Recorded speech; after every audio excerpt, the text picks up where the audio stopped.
High everyone, welcome to let's improve. WBJEE 2025-এর যে counselling start হচ্ছে সেখানে সব থেকে ভাইটাল স্টেপ হচ্ছে চয়েস ফিলিং, তাই না? কারণ তুমি চয়েস ফিলিং কিভাবে করছো না করছো সেটার উপর বেস করে কিন্তু তোমার কলেজ পাওয়ার প্রবাবিলিটি কতখানি সেটা ডিসাইড হবে। তো এই মুহূর্তে তোমাদের থেকে আমি প্রচুর ডাউট পাচ্ছিলাম যে স্যার চয়েস ফিলিং এর সময় আমরা এটা কিভাবে করব, ওটা কিভাবে করব, বা অনেকের এক্ষেত্রে যাদের ক্যাটাগরি র্যাঙ্ক রয়েছে তাদের এক্ষেত্রে ডাউট যে স্যার আমার ওবিসি র্যাঙ্ক 7,000, আমি কি এই গভর্নমেন্ট কলেজটা পেয়ে যাব?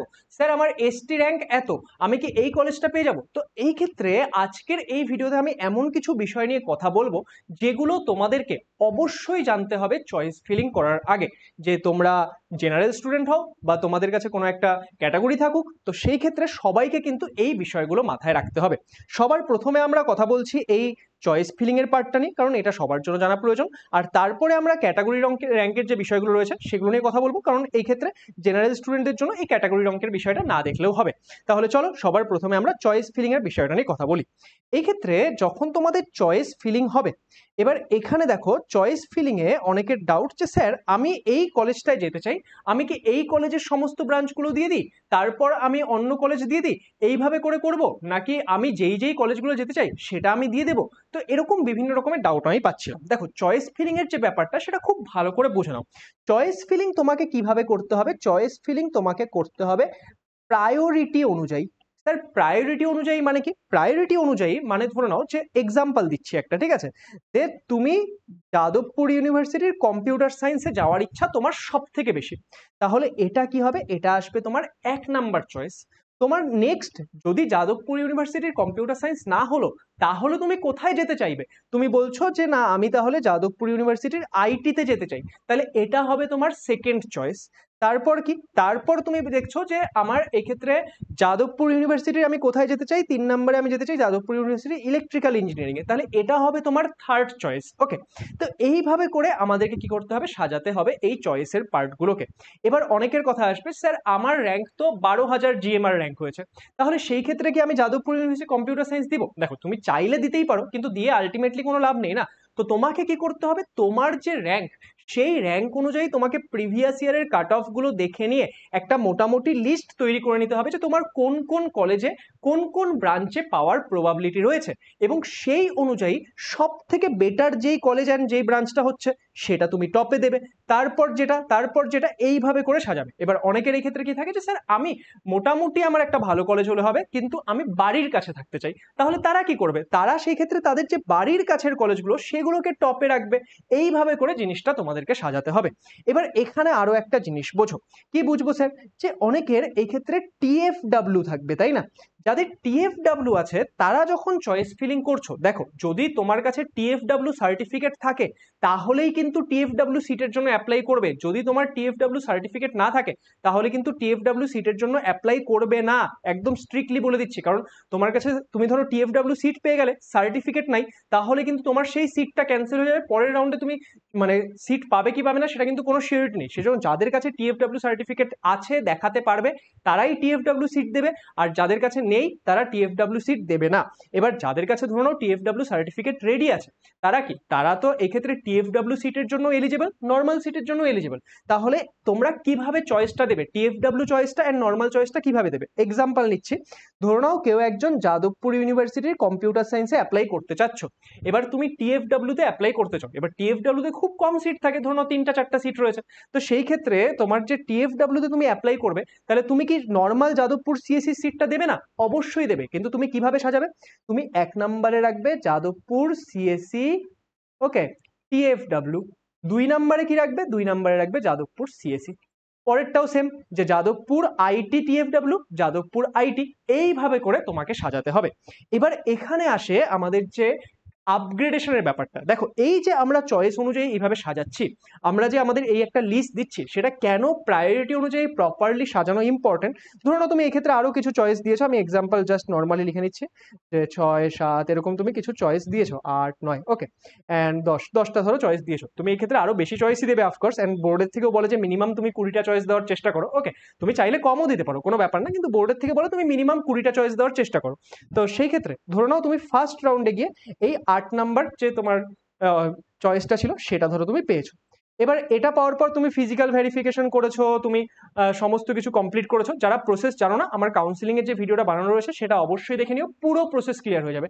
46 মিনিটসের ভিডিও বানিয়েছিলাম, একদম A to Z ক্লিয়ার হয়ে যাবে তোমাদের। ওকে, তো এই ক্ষেত্রে তোমরা এখানে গিয়ে ফিজিক্যাল ভেরিফিকেশন করে নিয়েছো, অ্যান্ড তোমরা কি করতে চাও, তোমরা করতে চাও হচ্ছে আপগ্রেড।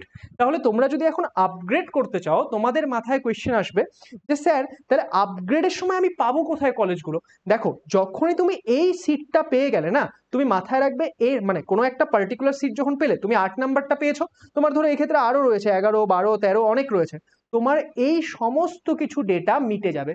ওদের কাছে এখন কি থাকবে, তুমি 8 নাম্বারটা পেয়েছো, সেই 8 নাম্বারটাই খালি প্রেজেন্ট থাকবে, পরে যা দিয়েছিলে সেগুলো ধরে নাও তোমার আর থাকছেই না। ওকে, কারণ তুমি লিস্টে যখন একটা পার্টিকুলার চয়েস পেয়ে গেলে, তার নিচের গুলো কিন্তু গেল, তার নিচের গুলো তুমি আর কোনোদিনই ফেরত পাবে না, ঠিক আছে? তো এই ক্ষেত্রে তুমি আপগ্রেডেশনের জন্য দিলে, আপগ্রেডেশনের জন্য আপগ্রেড যদি হয়, সেটা হয় ওপরেই যাবে বা তোমার এটা থাকবে, নিচে কোনোদিনও আসে না। তো সেই জন্য তোমাকে কি করতে হবে, তোমার যে এই ক্ষেত্রে চয়েসগুলো সেগুলো কিন্তু প্রায়োরিটি অনুযায়ী সাজিয়ে সাজিয়ে আসতে হবে। যে এটা আপগ্রেড করে তুমি ধরো এখানে দিয়ে রেখেছো এক্সাম্পল যে যাদবপুর সিএসি, ওকে এক্সাম্পল বলছি, এবার যাদবপুর সিএসি পাওয়ার পর কে আর আপগ্রেড করবে, তাই না? এক্সাম্পল জাস্ট বলছি। তো তুমি এখানে দিয়ে রেখেছো যাদবপুর সিএসি, অ্যান্ড তুমি যেতে চাও কথার কথা যাদবপুর কোথায়, আইটিতে, ঠিক আছে? তো তুমি এখানে দিয়েছিলে যাদবপুর আইটি, তাহলে অফকোর্স যাদবপুর আইটি চলে গেছে না, তুমি যখন আপগ্রেড করাবে তুমি ওপরের গুলোতেই যাবে, নিচের গুলোয় কিন্তু যাবে না। এক্সাম্পল জাস্ট বসলাম, এখানে যাদবপুর সিএসি কে দেবে, যাদবপুর সিএসি সবাই এখানেই দেবে, তাই না? আচ্ছা, তো এই হচ্ছে পুরো বিষয়টা। তাহলে এই যে প্রায়োরিটি অনুযায়ী সাজানো, এটাকে কিন্তু মাথায় রাখবে, কারণ যখন আপগ্রেডেশনও হবে সেটা ওপরের দিকেই যাবে, নিচে কোনোদিনও আসে না, ঠিক আছে? তাহলে তোমার যে বেশি যাওয়ার ইচ্ছাটা, এক্সাম্পল ধরো, আচ্ছা আমি আরেকটা এক্সাম্পল নিচ্ছি, এটাতে আরো ক্লিয়ার হবে। ধরো তুমি এখানে দিয়েছিলে যে আমাদের জেজিইসি ইলেকট্রিক্যাল, ওকে, অ্যান্ড তোমার সব থেকে বেশি যাওয়ার ইচ্ছা হচ্ছে যাদবপুর ইউনিভার্সিটি কম্পিউটার সায়েন্স, আর তোমার এখানে ছিল হচ্ছে যাদবপুর সিএসি। তাহলে তুমি যখন এটা পেয়ে গেছো, এটা কিন্তু চলেই গেল, তুমি আপগ্রেড করেও কোনোভাবেই এটাতে আর আসতে পারে না। সেই জন্য তোমাকে প্রায়োরিটি অনুযায়ী খুব সুন্দর করে সাজাতে হবে। সবাই প্রায়োরিটি অনুযায়ী সাজিয়ে, অ্যান্ড সবাই একটু হোমওয়ার্ক করবে, জাস্ট এদিক ওদিক ভিডিও দেখে বেড়াচ্ছ তাতে কিন্তু কোনো কাজ হবে না। খাতা পেন নিয়ে বসবে, সমস্ত লিস্ট বানাবে, এখন তোমাদের কাজ এটাই, তাই না? সমস্ত লিস্ট বানিয়ে প্রপারলি জিনিসগুলো রেডি করবে, যাতে তোমরা প্রপারলি এই পুরো কাজটা করতে পারো।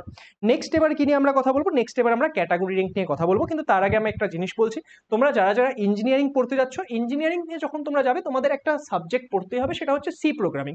এবং সি প্রোগ্রামিং নিয়ে আমরা একটা কোর্স স্টার্ট করেছি আমাদের লেটস ইমপ্রুভ অ্যাপের মধ্যে, সেখানে তোমরা বেসিক্স অফ সি প্রোগ্রামিং একদম জিরো থেকে শিখতে পারবে। তাহলে যারা যারা ইঞ্জিনিয়ারিং এ যাচ্ছ, তোমরা অবশ্যই লেটস ইমপ্রুভ অ্যাপে গিয়ে এই কোর্সটা চেক আউট করে, এনরোল করে এই কোর্সটা কমপ্লিট করে নিও, তোমাদের কলেজে গিয়ে প্রচুর বেনিফিট পাবে। ওকে, চলো নেক্সট এবার আমরা কথা বলছি আমাদের ক্যাটাগরি র্যাঙ্ক নিয়ে।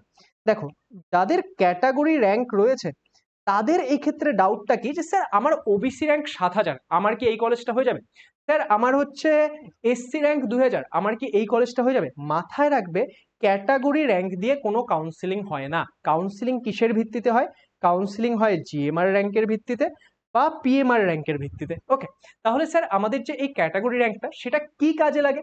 সেটা জাস্ট ধরে নাও তুমি একজন এসসি ক্যান্ডিডেট, এবার যতজন এসসি ক্যান্ডিডেট পরীক্ষা দিয়েছিল তাদের মধ্যে তোমার র্যাঙ্কটা কত হয়েছে সেটা বোঝানোর জন্য এসসি র্যাঙ্কটা কাজে লাগছে। এবার স্যার তাহলে আমার যে এসসির জন্য রিজার্ভেশনটা থাকে, তাহলে এসসি র্যাঙ্ক দিয়ে যদি আমার কাউন্সিলিংই না হয়, তাহলে আমি কি করে পাবো? এই ক্ষেত্রে ব্যাপারটা বোঝাচ্ছি। ওকে, ধরে নাও তোমার এক্সাম্পল নিচ্ছি একটা, যে তোমার জিএমআর র্যাঙ্ক হয়েছে 1000, ওকে, আর এসসি র্যাঙ্ক ধরো তোমার হয়েছে, এই ক্ষেত্রে আমি এক্সাম্পল নিচ্ছি 60। ওকে, এবার আমরা কি জানি, যে আমাদের কাছে ধরে নাও, আমরা এটা একটা এক্সাম্পল নিচ্ছি, যে আমাদের কাছে ধরে নাও টোটাল আমাদের 400টা এসসি সিট রয়েছে গভর্নমেন্ট কলেজে। ওকে, আমাদের টোটাল 400টা এসসি সিট রয়েছে গভর্নমেন্ট কলেজে। তার মানে তোমার র্যাঙ্ক যদি 60 হয়, তাহলে তুমি কনফার্ম, মানে এই ক্ষেত্রে তোমার কাউন্সিলিং জিএমআর র্যাঙ্কের ভিত্তিতেই হবে। কিন্তু এসসি সিট যদি টোটাল 400টা থাকে, তোমার এসসি র্যাঙ্ক এসছে কত? এসসি র্যাঙ্ক এসছে 60, তার মানে তুমি কনফার্ম যে তুমি এসসি ক্যাটাগরিতে একটা সিট পাবেই পাবে। ওকে, ধরে নাও এক্সাম্পল, যে এক্ষেত্রে তুমি দেখছো, এক্সাম্পল বলছি, যে আমাদের যাদবপুর ইউনিভার্সিটিতে ধরে নাও সিএসসিতে আমরা এক্সাম্পল নিচ্ছি যে 5টা এসসি সিট রয়েছে। ওকে, অ্যান্ড তুমি দেখছো যে তোমার এসসি র্যাঙ্ক কত? তোমার এসসি র্যাঙ্ক হচ্ছে 4।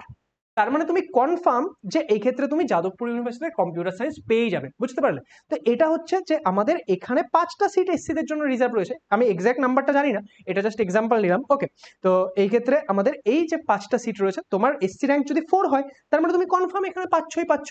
এইভাবে ব্যাপারটা কাজ করে। তাহলে এই ক্ষেত্রে তোমার যে জিএমআর র্যাঙ্ক সেটার ভিত্তিতে কিন্তু কাউন্সিলিং হবে, কিন্তু তোমার যে এই এসসি র্যাঙ্ক বা এসটি র্যাঙ্ক সেটা তোমাদের জন্য যে রিজার্ভেশনটা রয়েছে সেই রিজার্ভেশনের মধ্যে যদি তুমি থাকছো তাহলে তুমি সেই ক্যাটাগরিতে সিট পেয়ে যাবে। এবার এখানে আরো একটা জিনিস মাথায় রাখবে, যারা তোমরা এসসি এসটি ওবিসি রয়েছো তারা এই রিজার্ভ সিটগুলোর জন্য তোমাদের জন্য রিজার্ভ থাকছে, তোমরা কিন্তু নর্মাল সিটের জন্য এলিজেবল। মানে ব্যাপারটা কি, মানে ব্যাপারটা হচ্ছে ধরে নাও এক্সাম্পল, আমি একটা জিনিস বোঝাচ্ছি, যে ধরে নাও কোনো একটা স্টুডেন্টের এসসি র্যাঙ্ক হয়েছে, আমাদের কত এসসি র্যাঙ্ক হয়েছে 450, ওকে, অ্যান্ড আমি ধরে নিচ্ছি যে ডাব্লিউবিজেইতে টোটাল সমস্ত কলেজ সমস্ত ব্রাঞ্চ মিলিয়ে টোটাল 400টাই এসসি সিট রয়েছে। ওকে, টোটাল 400টাই এসসি সিট রয়েছে। তাহলে তাহলে এই যে যেই স্টুডেন্টটা যার এসসি র্যাঙ্ক 450 হয়েছিল সে কি তাহলে কোনো গভর্নমেন্ট কলেজ পাবে না?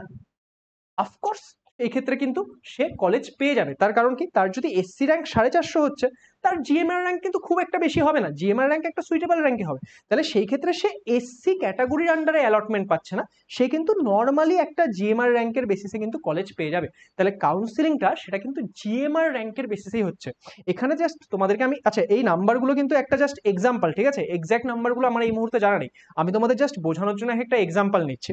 তো এই ক্ষেত্রে যারা এসসি স্টুডেন্ট রয়েছে বা ওবিসি স্টুডেন্ট রয়েছে বা এসটি স্টুডেন্ট রয়েছে বা যারা ইডাব্লিউএস রয়েছে, তারা সেই ক্যাটাগরিতে যদি তোমাদের জন্য কি হচ্ছে এইভাবে ব্যাপারটা কাজ করে। ধরে নাও কোথাও 60টা সিট রয়েছে, তার মধ্যে ধরে নাও যে আমাদের এসসিদের জন্য 5টা সিট রিজার্ভ রয়েছে, তার মানে কি ওই 5টা সিটে এসসি স্টুডেন্ট ছাড়া অন্য কেউ ভর্তি হতে পারবে না। কিন্তু ধরে নাও আমাদের ওপেন ক্যাটাগরিতে, ওপেন মানে কি, ওপেন মানে ওপেন টু অল, তো ওপেন ক্যাটাগরিতে ধরে নাও 30টা সিট রয়েছে, তাহলে সেই ক্ষেত্রে সেই 30টা সিটের মধ্যে কি তুমি একটা পেতে পারো না? ইয়েস, তোমার যদি জিএমআর র্যাঙ্ক ভালো থাকে তুমি পেতেই পারো।